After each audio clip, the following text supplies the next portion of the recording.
Hello, everybody, and welcome back to Character Day 2016. We are having our ongoing conversations with luminaries from all over the world on the topic of Character Day and character traits and all that good stuff. If you'd like to follow along and or contribute to the conversation, you can go to hashtag Character Day 2016. And these conversations will be happening every half an hour throughout the day. So keep checking in and you can see our schedule and everything on the website. For our next conversation, we're really honored to have Tayyab Rashid, who is a clinical psychologist from the University of Toronto Scarborough. And his focus in his practice is on bringing character strengths into the therapeutic context. Dr. Rashid, I guess I should say, Professor Rashid, welcome to the show. Thank you. It's an honor to share some of my thoughts on character strengths, especially in clinical settings. Great. So I would love if we can just start out. I know this is a story you've told many times, but I think it helps to set the context for our audience for where you sort of came to the central question of your practice and why character traits are so important to you in your practice. If you can tell us a little bit about that moment when you came to that question, which is not something anybody would probably expect who doesn't know you already. So I was pursuing my education in States, and I was actually just finished teaching a yoga class. This is about a good 13, 14 years ago. And I suddenly found myself carjacked. And I had an absolute panic attack, which is a natural response. And somehow, because I had taught yoga, and I had just started working on my dissertation, which was on character strengths. This is back in 2002. All of a sudden, I just still don't know where the question came. The question I asked them after some other pleasantries, I said, "What are you really good at?" There were two teenagers who carjacked me, and I was sitting with them in the back seat with one of them on a gunpoint, and they looked at me as if I had asked a question which probably in a foreign language. The first few answers probably global audience would not like to listen, but after with some insistence, I was able to get an answer, and that the answer was that we're very good at music. When they start playing music and they say, "Why don't you join us?" And it's in Brooklyn, and I'm sitting in the back of car with a gun pointed at my rib, and they put an inverted baseball cap on my head, and I'm dancing. And 45 minutes later, they left my car. I had just leased a new car, and next day, police found the car, and there was a new laptop on which my dissertation data was untouched. It took me a couple of months to really understand what has happened. And it left me with the lifelong lesson that I think perhaps in psychology, in therapy, and in education, and in many other fields, we have been asking the wrong question. Perhaps not wrong, but incomplete questions. We do ask what is wrong with you, and sometimes we don't need to actually ask it. Clients come and they tell you what is wrong, and they want to expand on it so much. What we don't ask is what you're really good at. We have tremendously refined and elaborate science of hashing out all the negativities in their lives, and they love to tell us, but I think we lose the wholeness of the person in the process. Because once you acknowledge that there's something wrong with this person, as a mental health professional, as a coach, even as a teacher, my goal becomes to correct, to remediate that problem. So my whole of my energy is focused on that. And I think we got to understand human beings are not just conglomerate. They are not just a combination of deficits and disorders. Their gratitude is as authentic as their grudges are. Their conflicts are as important for us to understand, but also their cooperations and their compromises that sometimes they have to do. Why don't we give credence to humility, and why we look at hubris so much? Because just these negative traits stand out. So I think I wanted to be, actually at that time, I wanted to become a psychoanalyst. And with my carjacking, the psychoanalyst dream was also gone. And very soon I discovered positive psychology. And from that, I discovered character strengths. And for the last 15 years, in different flavors and shades and tastes and nuances, trying to tease that out, especially from clients who come with a lot of anger. Years of anger. They're chewing on anger. People who are depressed. And I tell you, yes, I have published some studies, clients with borderline personality issues, and a couple of others. But the whole endeavor has made me a better person. Perhaps, I don't know how much better therapist or not, but a better person, because I don't do therapy with across, I do therapy with them. It's interesting, as you were talking, it reminded me of when I was in college. I did work as a tutor for students from other countries who were English as a second language and were writing papers, and I was giving them, essay work. And one of the things that I found when I was working with them, trying to help them work out grammar and sort of English structure to a paper, and had a lot of trouble. And then at some point, I started getting them to really focus on why they were writing the paper. So they would, try to think about what your thesis is and why does this matter to you. And I found that almost all of them, strangely enough, the little grammatical things they were having problems with started to disappear once they understood why they were writing their paper. And it was something that I've never really thought about broadened to the larger project of being a human being, but it really struck me that instead of focusing on this is how you construct a sentence and this is why this sentence doesn't work, I just got them to focus on, why are you writing this paper? And once they, had some sense of their voice and what the reason was, some of those technical things didn't exist anymore. I'm wondering if you see that in clinical psychology, if what you're talking about, does that sort of, is it like people's life project needs to be clear so that they're not just focused on those? I like that image of we're not just amalgamations of our neuroses and deficits. Oh, definitely. And I'll start with an example. In this very room, a couple of months ago, I met a young person, and they couldn't start the university because something happened.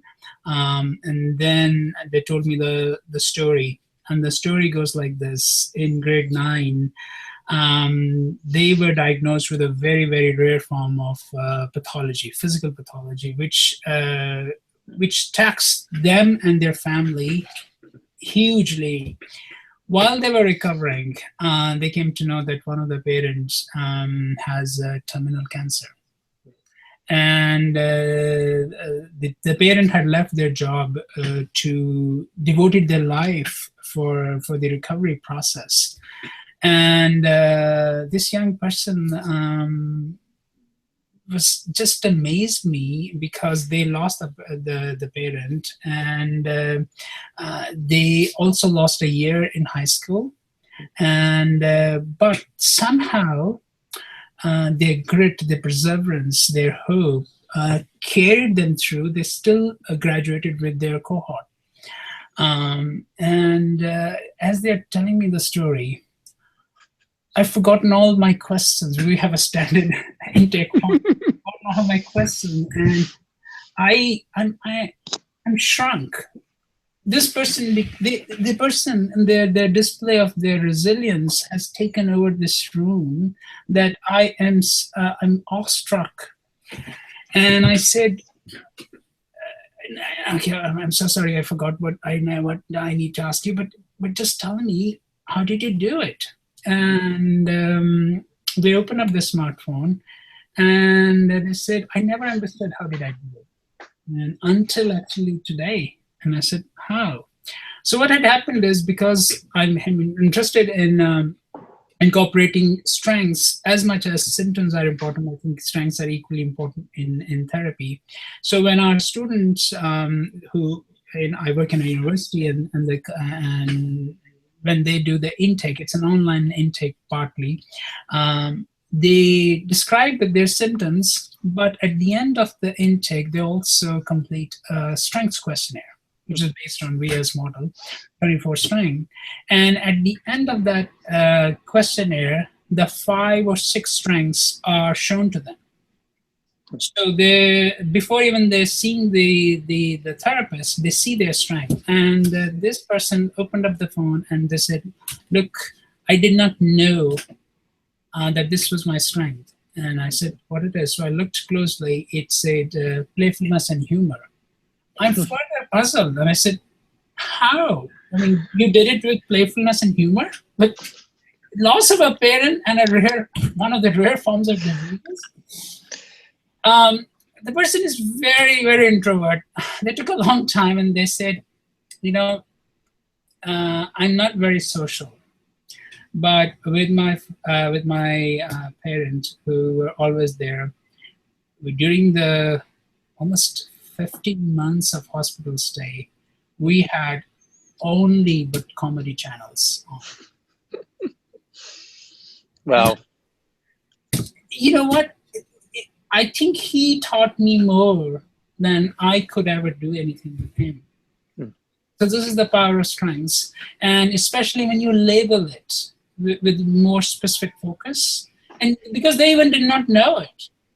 So just this self-awareness that I have strengths, and reflecting back to pull the mastery from the past of their own experiences, because they came to my sessions mainly the intake was saying that I'm depressed, I'm this and this and this, and now suddenly within 40 plus minutes there's a transformative moment, more for them and perhaps greater for me to understand my clients. Do you feel like there's a conversation that's happening as well between, we've talked about sort of seeing yourself not as just deficits, but also having these strengths, like the person you were just talking about. Do you also confront the idea that some people see certain things about themselves as strengths that aren't necessarily, like, I'm so beautiful, or I'm really good at manipulating people, or you know what I mean? Like, are you also navigating that sense of like helping people understand what a true strength is, or a true character strength, as opposed to something that might be more ephemeral? Oh, very good question. So my approach is I don't take this straightforward approach of strengths. Okay, so these are your 5 strengths. Tell me what do you think about it? No, I think the most let's say most powerful therapeutic interaction that I have when I'm able to tease out a story. Tell me if this is if grit is your strength. Tell me how does it manifest in your life? So when they start telling, you start looking at the nuances of it.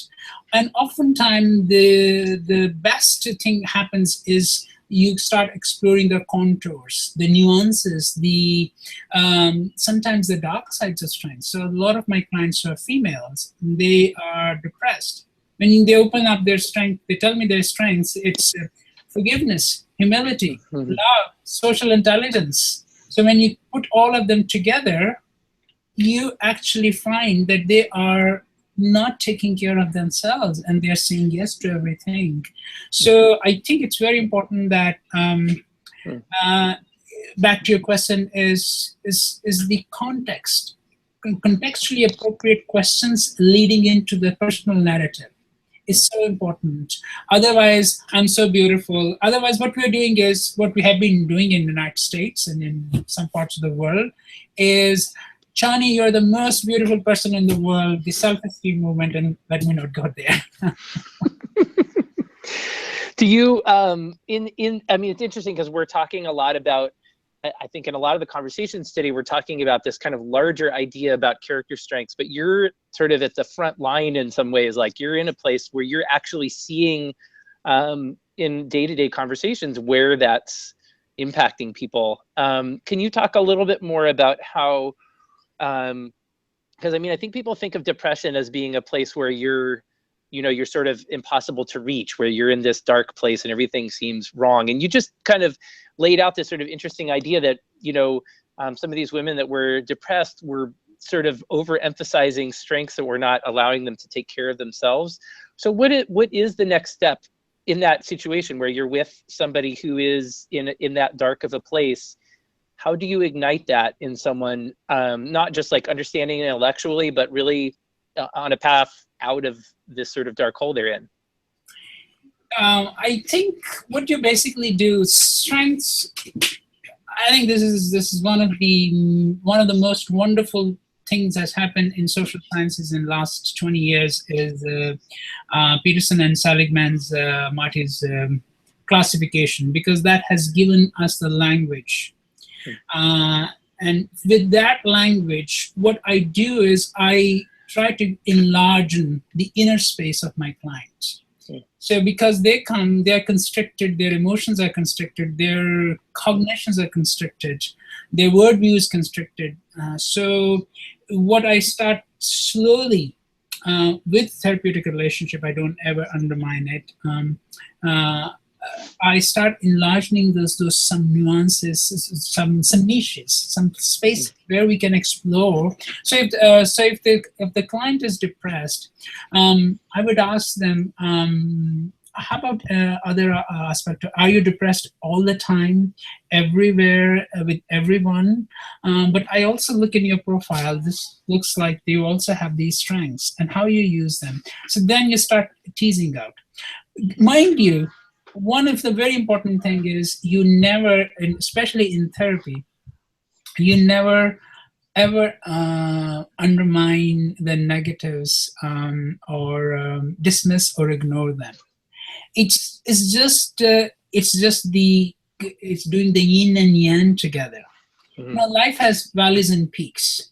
So if you tell your clients that sometimes you will be in valleys, sometimes you'll be peaks, sometimes dark, sometimes light, and I think that wholeness gives them instill a ray of hope.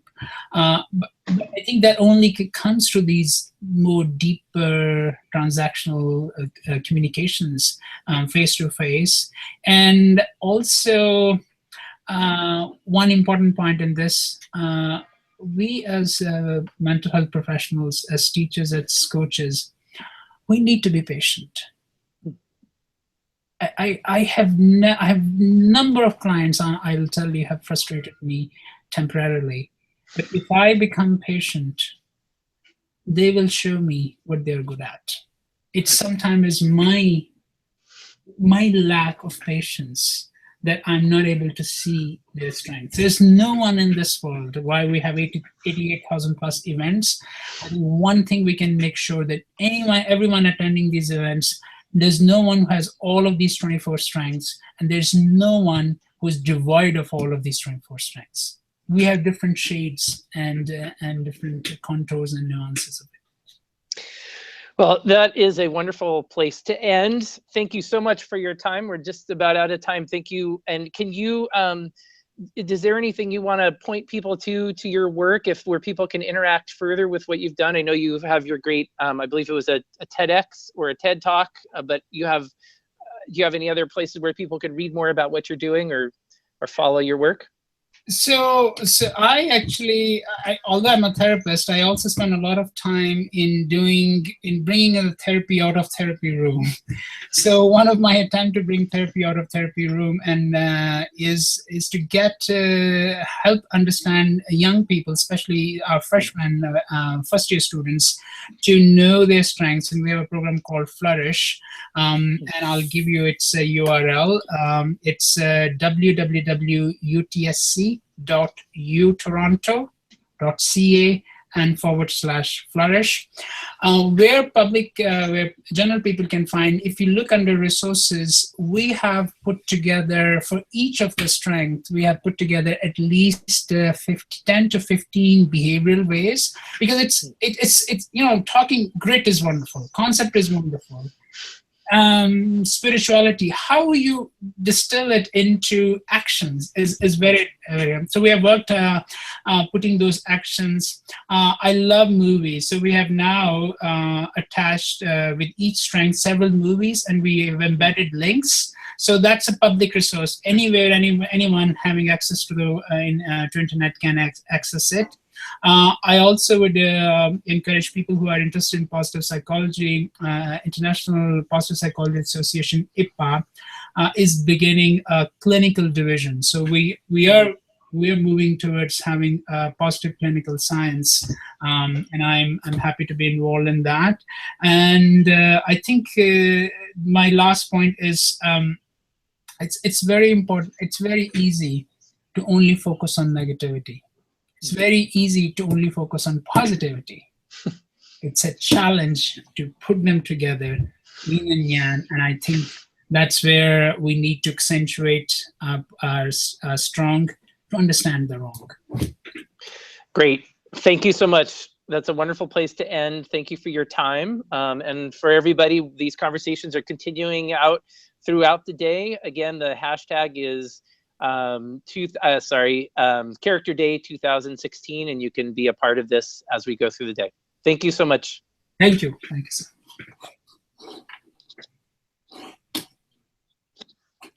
Ooh.